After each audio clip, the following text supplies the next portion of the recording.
Today we're going to work on our self-portrait photo collage. To start, we're going to make an 11 by 14 document that is either portrait or landscape depending on your photo. Make sure the resolution is 300 and that it's in inches. Once you have set everything up, press create.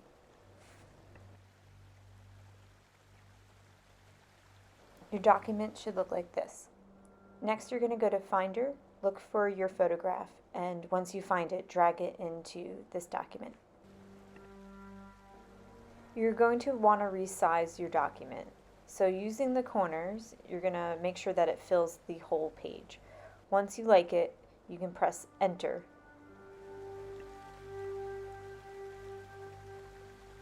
Your layer should look like this. You should have a background layer and then an image layer.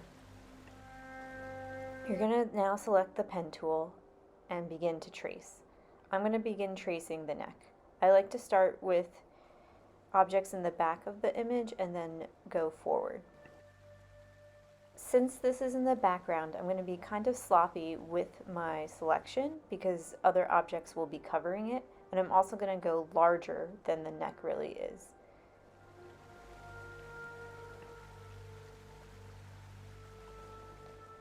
When I close the selection, I can now select a color for my neck. I can eyedrop it, which is really nice. I then go back to the pen tool and select shape. This will create a new layer. I want to rename this layer so that I stay organized. I'm going to rename it neck.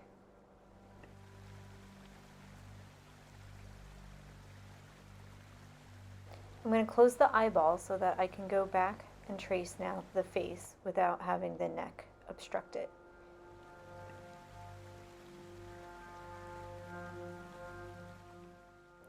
I'm going to be careful while tracing my chin because that is overlaying the neck. I can become a little bit more sloppier when I get up to the hairline because the hair is going to overlap the face in that part.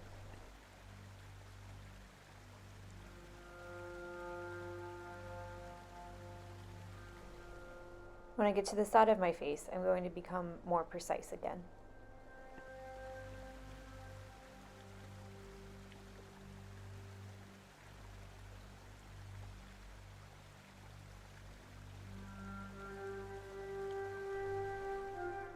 Once again, I'm going to go to the eyedropper to select a shade to create my shape.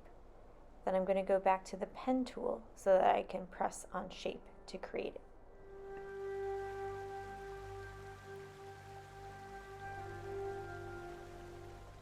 Make sure that you stay organized and rename it as head. You may have noticed that I had a color glitch and the neck color dropped in even though I had selected a new head color. Make sure that when you create the new shape, that you're actually on the image layer and not a different shape layer so that this does not happen to you.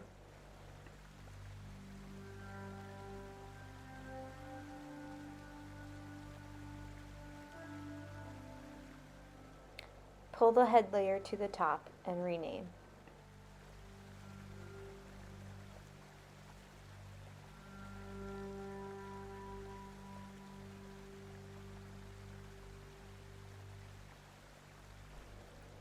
Next, I'm going to trace the hair.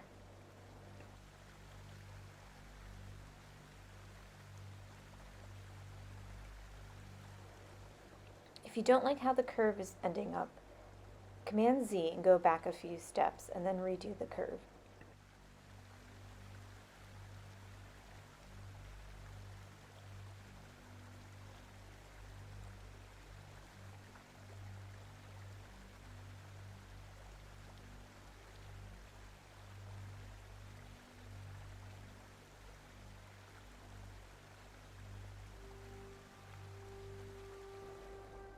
Rename the new layer and then pull to the top.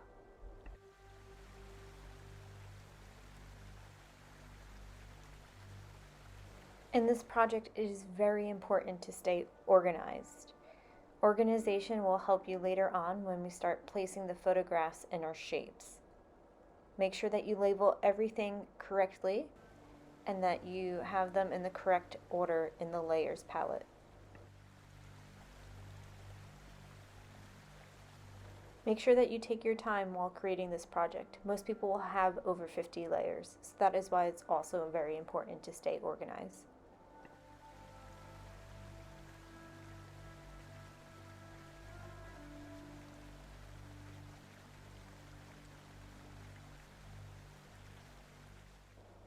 I want to demo for you how I draw my eyes and how I also layer them. Since the eyes are so many layers, I usually make a folder in my layers palette, and then I will place all those layers in that one folder to keep organized. You look, when picking a color for your eye, it's actually not a bright white, it's usually like a softer gray.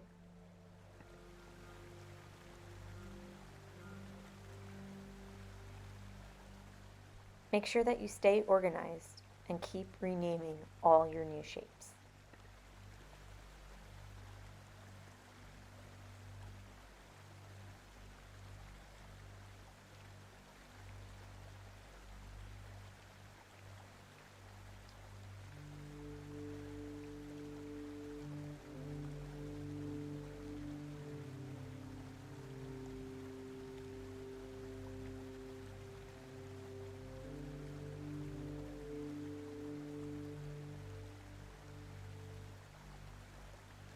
For the pupil, to get a perfect circle, I'm actually going to use the ellipse selection tool.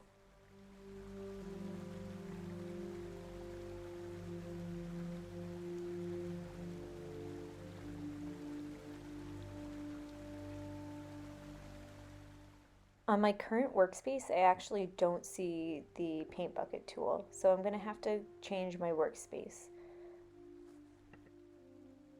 I'm going to go up to Window, Workspace, and I'm going to change it from photography to painting.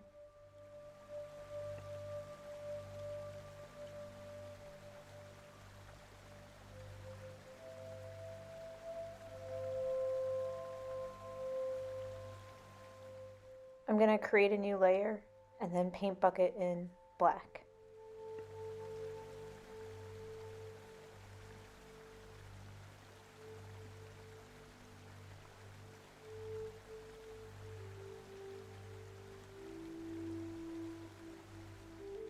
When tracing your eyelashes, you don't have to trace each individual strand. I usually trace in a general shape around where my eyelashes are.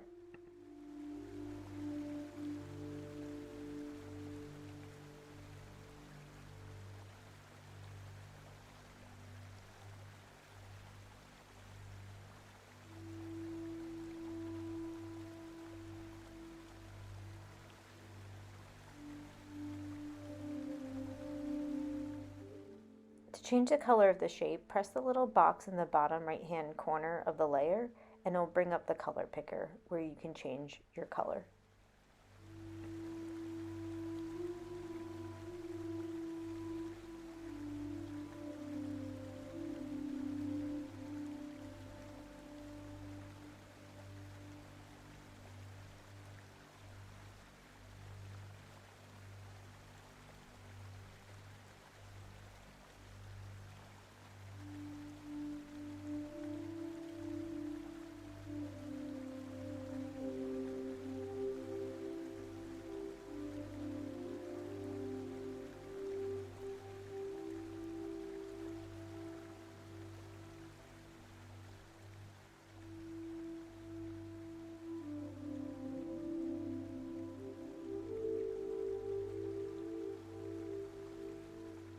Every once in a while, I'll zoom out, turn on all my layers, and see how my progress is going.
I can see that I drew the white of my eye a little too large.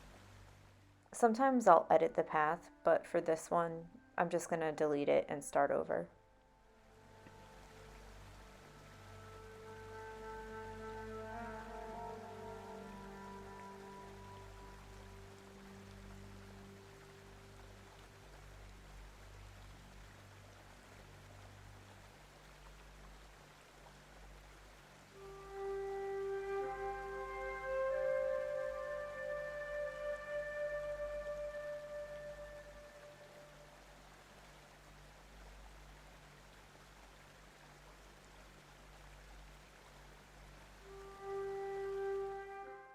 And that's how I illustrate my eyes.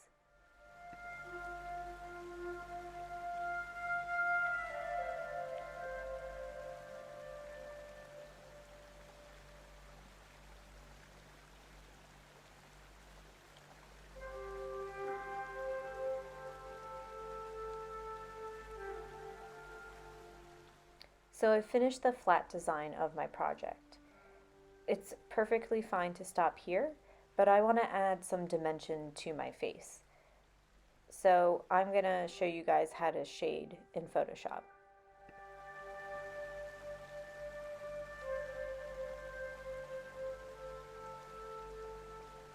One of my least favorite things to illustrate is noses. I feel like, especially in flat design, noses can become and look like Muppet noses. So I like to add some shading to them to add more dimension.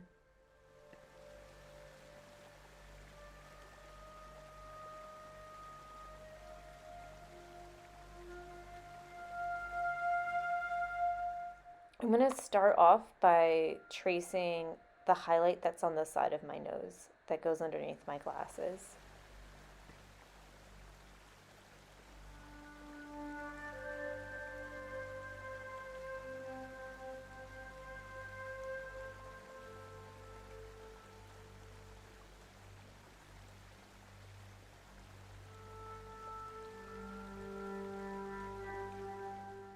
I'm going to change the color, and I'm going to change it to the same color that the rest of my face is.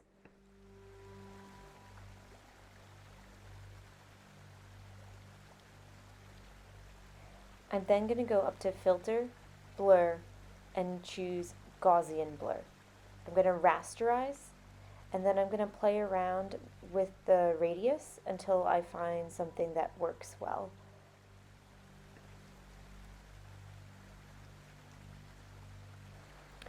When you rasterize your shape, you can no longer edit your shape or edit the color, so make sure that you like your color and shape before you rasterize.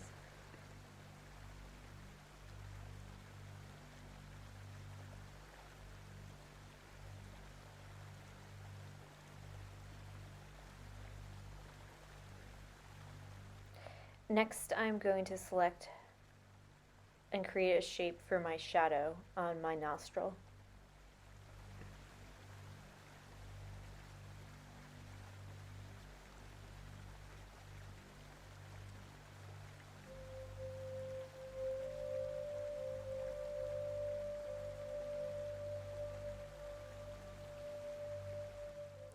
Each shadow and highlight is going to need different Gaussian blurs, so I'm always going to keep playing with them until I get the right spread.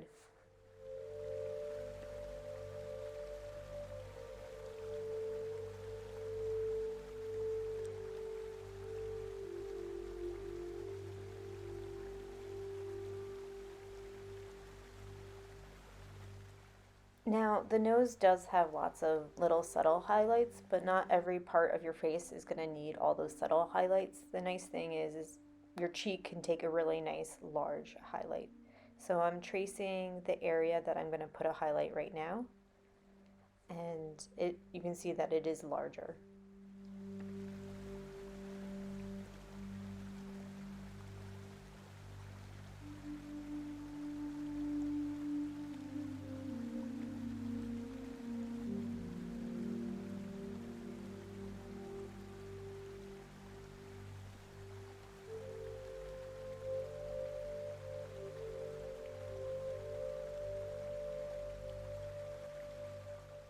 I also want to make sure that I zoom out and see the whole impact on the face with the cheek highlight. So you're going to keep going around your face and doing highlights and shadows as shapes, and then Gaussian blurring them to create the effect of shading.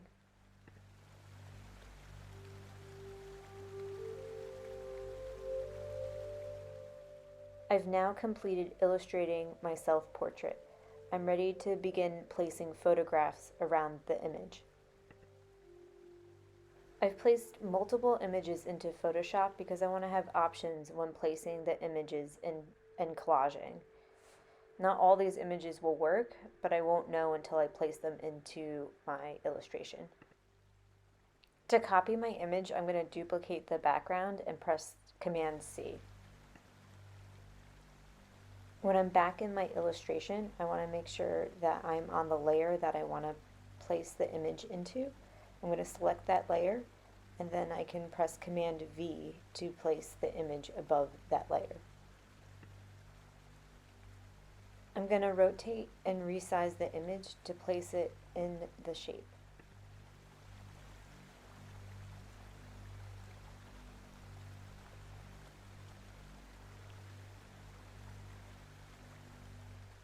Now I'm going to mouse between the two layers and hold down Option until a box appears. When the box appears, I can click, and now your photograph should be inside that shape. Pressing Command T, I can continue to resize the photograph and manipulate it to fit the shape.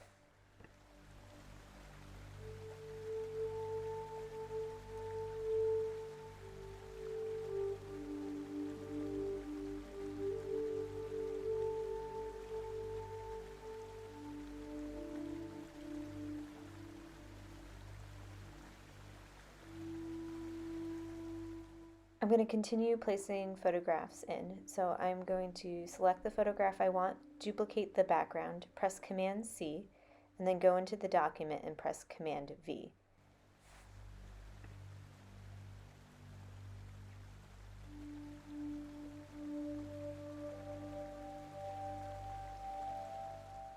I'm going to place the photograph over the layer, hold down Option, and click to place the image in the shape. Remember, Command T. T stands for transform, and once you like your transformation, you can press Enter.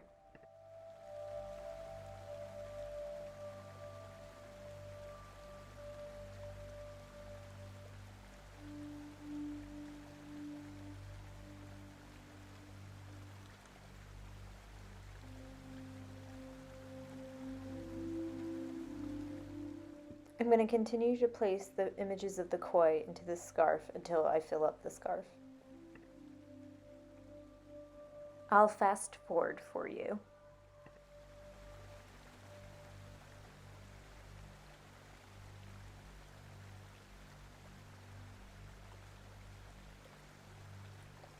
Now you can leave the photograph as they are, straight photographs, or you can also play around with how they interact with the colors underneath. I'm going to slowly mouse through them and see if I like any of the overlays.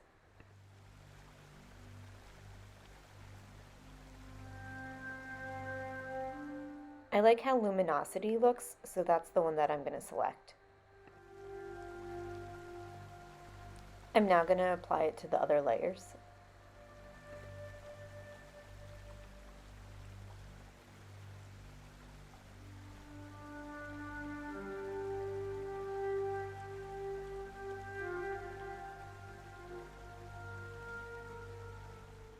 Here's my final product. I collaged multiple photographs that I took this year to create this image. When laying out the photographs, I not only thought about the colors, but I also thought about the patterns, the sizes, if they were organic or if they were more geometric.